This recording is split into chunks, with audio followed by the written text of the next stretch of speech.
This is an AQA A-level chemistry topic. It's year 13, transition metals, and this is video number 3 in this series.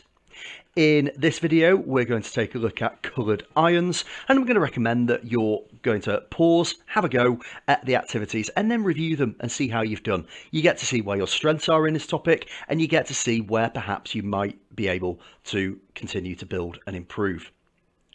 So within this video, we're going to look at the origin of colour in a transition metal complex, and we're going to look at what factors determine the colour of a complex ion. And we're also going to take a look a little at the colorimetry practical that you may well have seen.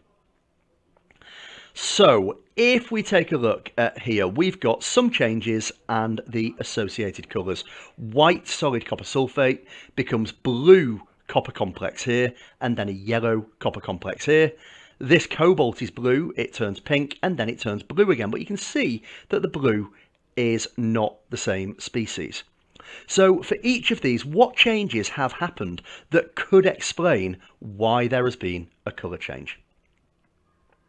Well, the first thing you notice is that there might be a change of ligand. We can see that from the blue copper complex to the yellow copper complex. We've replaced 6 water ligands with 4 chloro ligands. Remember, chloro complexes have a coordination number of 4. They are tetrahedral because chloro ligands are bigger. It could also be that there is a change of coordination number. We're seeing that here again, where we go from coordination number 6 octahedral to coordination number 4 tetrahedral. Let's take a look at some other examples. What might be changing here? Well, we can see iron 2 plus is green, iron 3 plus is violet. Actually, commonly, you're likely to see that as red-brown, and that's actually because of the presence of FeH2O5OH2 plus.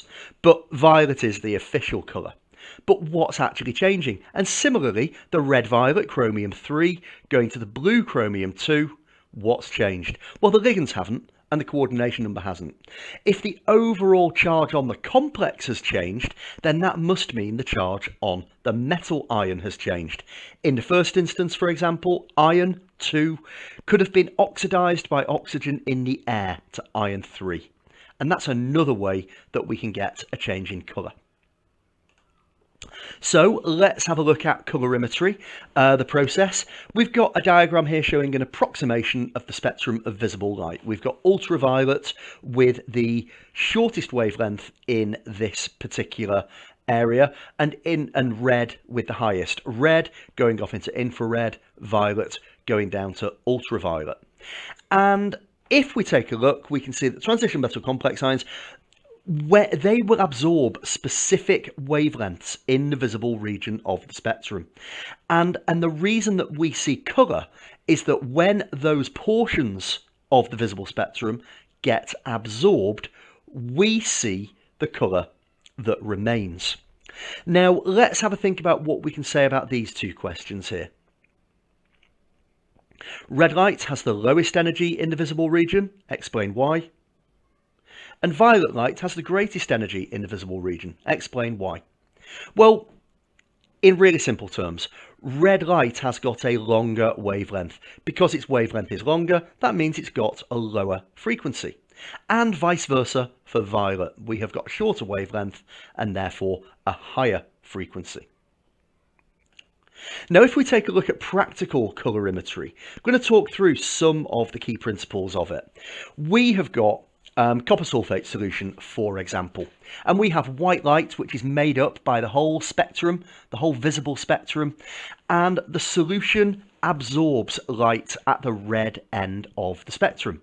Now that means that we're not going to see those areas. We're not going to see it as white light, we're going to see what's left. So we actually see blue. Now copper sulfate will absorb a very specific wavelength. And we are going to have a look at what determines that. So I'm going to go through with a little bit of information rather than tasks for you to do. If you take a copper 2 ion, I'm just going to do the 3D here. It would have a 3D 9 configuration. And we can see the 3D broken down into its 5 orbitals. And we've got 1, 2, 3, 4, 5 get filled, 6, 7, 8, 9 on it continues. So the D sublevel in complexes, when they are surrounded by water ligands, actually splits. And it splits in this way.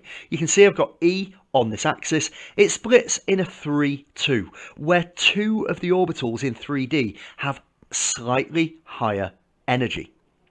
And the amount of energy needed for an electron to jump from a lower d orbital to a higher d orbital is delta E.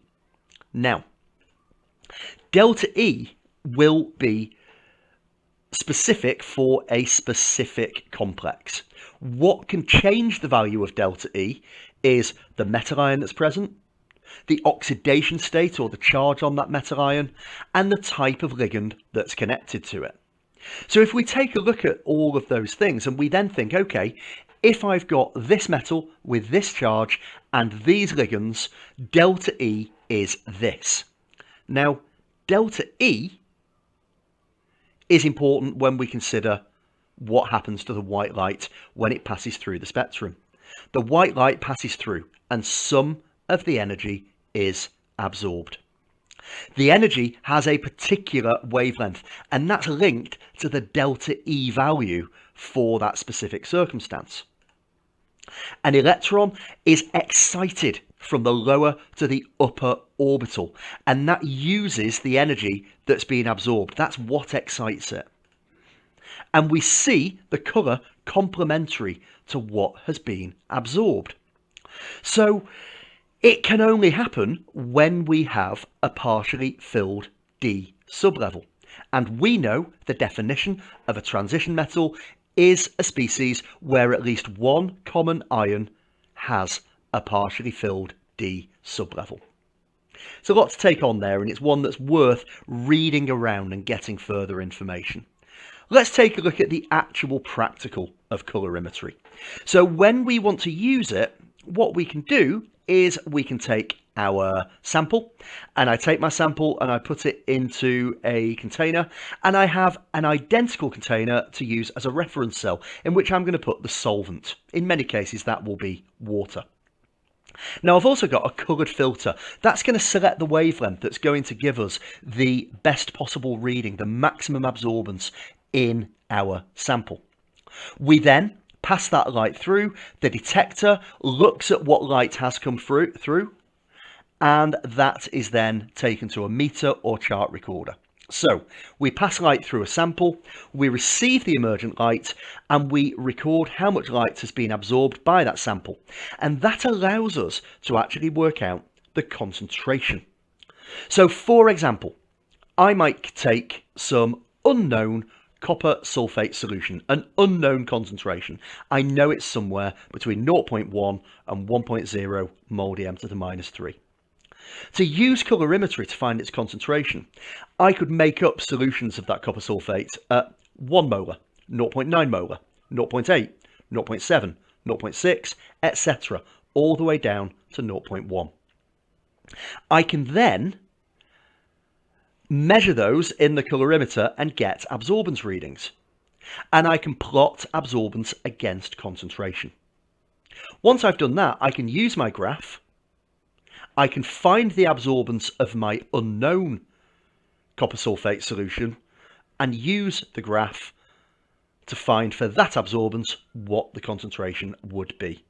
This is something that I would recommend you watch videos, you look at this in action and see something moving. There are lots of examples out there on YouTube. We're going to move on though, and we're going to look at other places colorimetry can help. If I've got a pale green or a pale violet solution, it's iron 2, it's iron 3, but it's incredibly dilute and it's difficult for me to tell. So we can take a look at the fact that very little light is being absorbed. So we would expect the difference in absorption to actually be very small as well. So what we can do is actually change the ligands. Remember that changing ligands, changing the metal ion, changing the charge does change the colour. So if, in this example, we take some bipyridine and we can make a new complex. Now in iron 2, we get a very vivid red complex. So before we do the colorimetry, where it would be a very pale solution, we can do a further reaction and we can measure it in that way. So that's very much a whistle-stop tour of colorimetry, and as I say, there are lots of great resources out there where you can actually dig into this a little bit more. Okay, thank you for listening and goodbye.